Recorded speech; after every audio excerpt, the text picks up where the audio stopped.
Assalamualaikum warahmatullahi wabarakatuh. Bertemu kembali kita semua dalam sambungan kaitan dengan kaedah penyelesaian jenis munsakha yang ketiga, dan ini adalah bahagian yang terakhir daripada jenis munsakha, iaitulah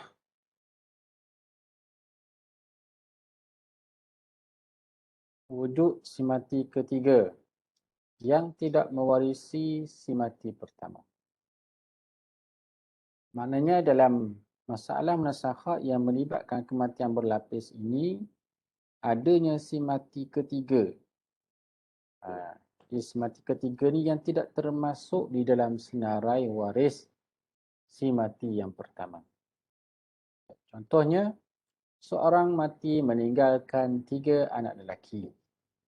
Sebelum dibahagikan harta pusaka, seorang anak lelaki mati, seorang anak mati meninggalkan isteri, dan seorang anak lelaki daripada isteri yang lain.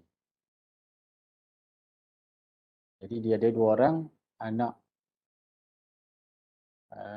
Dia ada seorang, yang kedua ni mati ni ada seorang anak lelaki dan dia ada isteri. Cuma bezanya ialah anak daripada isteri yang lain. Isteri yang ada ni tidak ada anak lah. Kemudian anak lelaki kepada si mati kedua itu yang juga merupakan cucu lelaki daripada anak lelaki kepada si mati pertama. Jadi cucu tadi mati meninggalkan isteri, seorang anak perempuan dan seorang cucu lelaki. Manakala isteri bapanya itu dianggap sebagai orang luar ataupun bukan waris kerana dia adalah ibu tiri kepada anak yang meninggal ini. Jadi asalnya ada 3 orang waris, 3 anak lelaki. Kemudian kita akan susun waris-waris yang berikutnya. Yang pertamanya, waris bagi si mati pertama ada 3 orang sahaja. Itulah ibnun, 3 orang. Dan di sini asal masalahnya 3. Masing-masing mendapat 1 saham. Jadi rangkaian yang pertamanya kita buat asal masalah dalam kes kematian yang pertama ni dan tentukan saham setiap waris. Kalau perlu kepada tashah, kita perlu tashah. Kemudian seterusnya, sebelum dibahagikan harta pusaka, seorang anak mati meninggalkan isteri. Kita letaklah setiap nama bagi setiap anak ini. Yang pertama namanya Kasim. Kita ambil nama Kasim lah. Mudah. Kasim, Labu dan Labi. Kasim, Labu dan juga satu lagi Labi. Jadi seterusnya siapa yang mati? Seorang anak mati meninggalkan isteri. Katakanlah Kasim mati yang kedua. Setelah kita tentukan bahagian saham semati kedua dalam kes kematian pertama, iaitulah 1. Kasim pula mati. Kasim mati meninggalkan seorang isteri. Meninggalkan isteri. Jadi Kasim ada isteri seorang, Zaujatun. Kita letaklah nama dia Murni.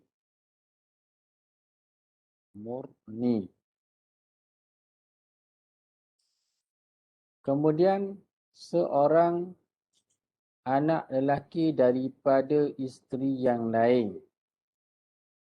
Jadi anak lelaki ni ibnun min ghairiha lah. Maksudnya ibnun anak daripada isteri lain, bukan zaujah yang ada sekarang ni. Maksudnya kalau dibinkan kepada ibunya, ibnun ni bin katakanlah namanya Maryam tak.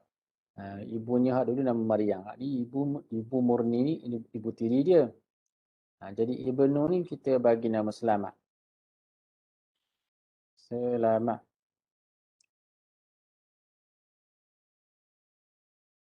Jadi nama dia Selamat bin Kasim. Kasim bin Selamat ni.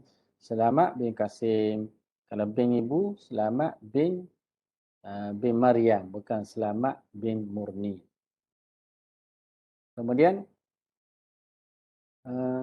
yang mana Ibn Nun ini juga merupakan cucu lelaki daripada anak lelaki kepada si mati pertama. Mana si mati pertama tadi inilah seorang mati meninggalkan 3 anak lelaki. Katakanlah yang mati pertama itu nama Siddiq. Siddiq mati meninggalkan Kasim, 3 orang lelaki, Kasim, Labu dan Labi. Lepas tu dia ada pula cucu Ibn Nun daripada Kasim ni. Jadi Ibn Nun ni sebelum daripada itu, semasa kematian datuk dia ni, dia tidak mewarisi, dia bukan waris dalam senarai kematian pertama, dalam senarai waris kematian pertama. Jadi selepas daripada itu, kemudian anak lelaki kepada si mati kedua itu mati meninggalkan isteri. Jadi anak ni mati pula. Anak ni pula mati meninggalkan isteri, seorang anak perempuan dan seorang cucu lelaki. Dia mati meninggalkan seorang anak perempuan dan seorang cucu lelaki. Jadi sebelum kita buat pembahagian untuk kematian yang ketiga, kematian yang kedua ni, wujud semati yang ni, kematian yang kedua, yang ketiga. Kematian yang pertama namanya Siddiq, kemudian kematian yang kedua namanya Kasim, kematian yang ketiga namanya Selamat. Jadi sebelum kita bahagi kepada Selamat, dalam kita selesaikan proses, selesaikan pembahagian harta Selamat, kita selesaikan dahulu berapa bahagian yang Selamat dapat daripada harta Siddiq yang turun kepada ayahnya Kasim, kemudian turun pula kepada dia dan juga isterinya. Jadi untuk bahagian zaujah, bila Kasim meninggal, zaujah akan dapat 1/8 kerana Kasim ada anak, walaupun anak ni bukannya anak mereka berdua, tapi anak daripada isteri lain. Kemudian untuk Ibn Nun akan dapat asabah. Ibn Nun selamatnya akan dapat asabah. Asal masalah di sini, manakala labu untuk labu dan juga labi yang merupakan akhun syakik, katakanlah saudara seibu sebapa, dia akan dihalang oleh Ibn Nun. Ibn Nun menghijab, mendinding labu dan juga labi. Jadi labu dan labi tak dapat dalam harta daripada Kasim. Kemudian wujudkan, cari asal masalah untuk si mati yang ketiga.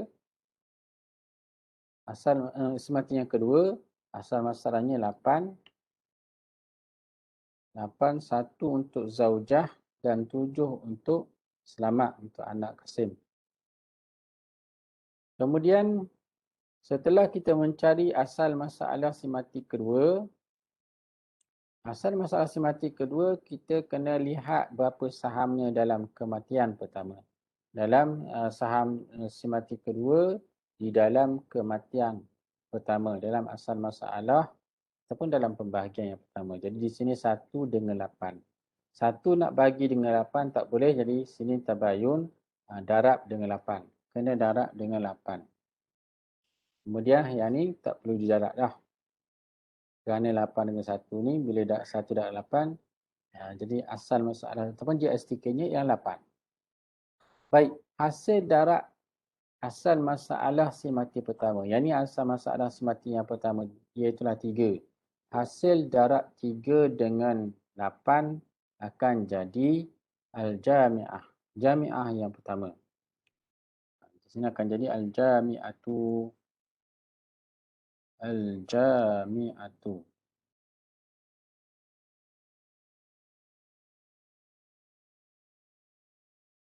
Iaitulah 3 darab 8. 24. Jadi 24 ni adalah al-jami'ah. 24. Kita letak warna kuning, 24 ni jami'ah, hasil darab 3 dengan 8. Kemudian untuk Kasim bahagiannya jadi 8 dibahagi kepada zaujah. Untuk labu 1/8 jadi 8. Untuk labi 8. Kemudian Kasim, bahagian Kasim 1/8 dibagi kepada isterinya 1 saham, anaknya 7 saham, jadi 8. Semuanya 8 laka. Jadi kalau kita lihat Labu pun dapat 8, Labi pun dapat 8, kemudian Kasim 8 itu dibagi kepada isteri dan juga anaknya. Baik. Kemudian si mati yang ketiga ialah Ibnun, selamat cucu kepada si mati yang pertama. Dan Ibnun ni mati tuwufiyat atau mata, meninggalkan isteri. Ada di bawah kolom dia ni mati, kita letak warisnya itulah isteri zaujatun dan juga seorang anak perempuan. Seorang anak perempuan bintun dan seorang cucu lelaki. Jadi selamat ni ada cucu pula. Dia ada cucu pula. Dan masa mana cucu ni mari? Dari kahwin dah ada anak, anak pun dah mati dah, meninggalkan cucu. Dan seorang cucu lelaki, ada seorang cucu lelaki. Ibnu ibnin. Ni harta ni mungkin harta ni dah lama dah ni. Tuan punya harta dah lama dah. Tahun berapa puluhan. Tahun 70-an dah Kasim apa ni selamat pula. Siddiq mati tahun 70-an. Kasim mungkin mati tahun 80-an. Lepas tu Ibnu ni mati ke dia ni, dan ketika Ibnu selamat ni mati, dia sudah ada cucu. Maknanya harta ni sudah bergenerasi, tidak dibahagikan. Jadi dalam kematian yang ketiga ni kita perlu cari asal masalahnya. Dan juga kalau perlu tasahih, kita perlu tasahih. Dalam masalah ni tidak ada tasahih Arab, kita lihat saja. Tidak ada asabah yang berbilang lelaki, jantina lelaki dan juga perempuan. Jadi untuk zaujah dalam masalah selamat mati ni, masalah ketiga, zaujah akan dapat fardunya 1/8 kerana si mati selamat ada anak dan juga cucu yang mewarisi. Bintun seorang diri akan dapat 1/2, kemudian ibnu ibni cucu selamat akan dapat asabah. Jadi kita letak asal masalah biar sama selari dengan asal masalah kematian pertama dan juga kematian kedua. Jadi asal masalahnya 8. 8 nombor 2, 8. Jadi untuk zaujah 1. Untuk bintun separuh daripada 8, 4. Dan baki lagi ada 3 untuk ibnu ibni. Kemudian langkah seterusnya ialah kita melihat berapa asal masalah si mati ketiga dengan sahamnya, saham ibnu. 7. Jadi asal masalah 8 dengan 7, hubungan nombornya ialah tabayun. Tabayun, jadi kita kena darat silang. Sebelah ni kena darat dengan 7 dan sebelah ni kita kena darat dengan 8. Yang ni kena darat dengan 8. Tabayun. Jadi untuk labu dia akan dapat sekali sini 8 darat 8, 64. Jadi hasil darat 24 dengan 8 ni akan jadi jami'ah yang kedua. Ini akan jadi al-jami'ah tsaniyah. Al-jami'atu jami'ah yang kedua. 24 darat dengan 8. 24 darat 8 jami'ah yang kedua iaitu 192. Kemudian 8 untuk labu. Labu 8 darat 8, 64. Untuk labi juga 64. Dan kalau untuk murni, ia telah isteri kepada Kasim. 1 darat 8, 8. Kemudian selamat 7 darat 8, 56. 56 ni di sini dibahagi kepada zaujah bintun ibnun dengan qadar 1 darat 7, 7. 4 darat 7, 28. Kemudian 3 darat 7, 21. Jadi jumlahnya dia akan jadi sini 7 darat 8, 56. Kita semak betul atau tidak 56. Jadi jumlahnya akan jadi 56. Jadi keseluruhan biar cukup 192. Jadi 192. Jadi inilah jenis yang ketiga, memerlukan dua jamiah senyum bergantung kepada jumlah berapa orang yang mati.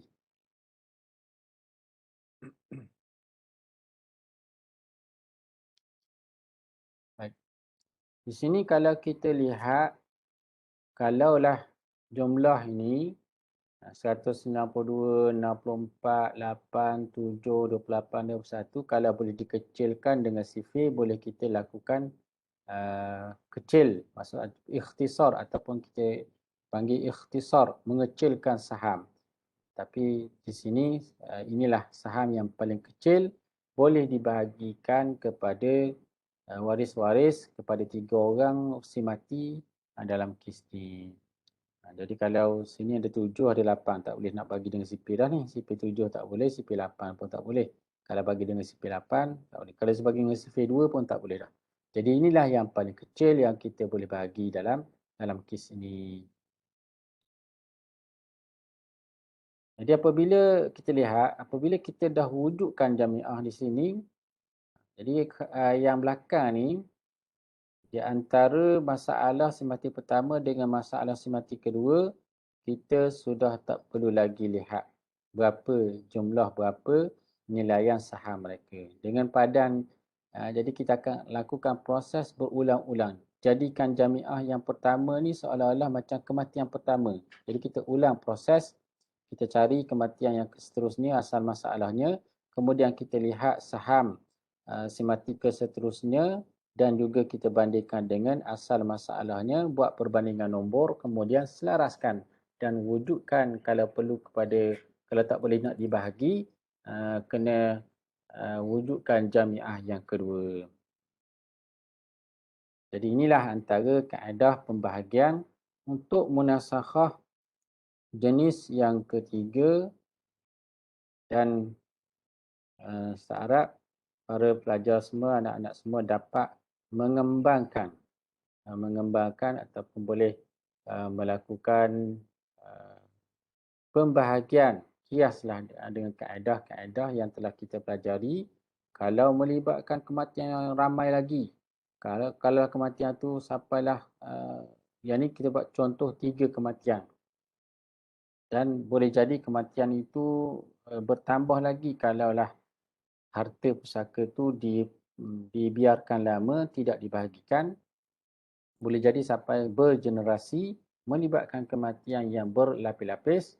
Jadi bila sudah ada jamiah itu seolah-olah kita telah mati stamp. Maknanya cukup dengan kita melihat jamiah yang terakhir tanpa memandang dah jadual sebelum daripada ni. Tapi jadual sebelum daripada itu mesti kena betul sebelum daripada kita wujudkan jamiah, biarlah betul-betul. Kalau ada kesalahan, walaupun satu nilainya satu saja yang salah, menyebabkan berlaku kesalahan yang keseterusnya, akan jadilah salah-salah semakin besarlah kesalahan itu boleh berlaku.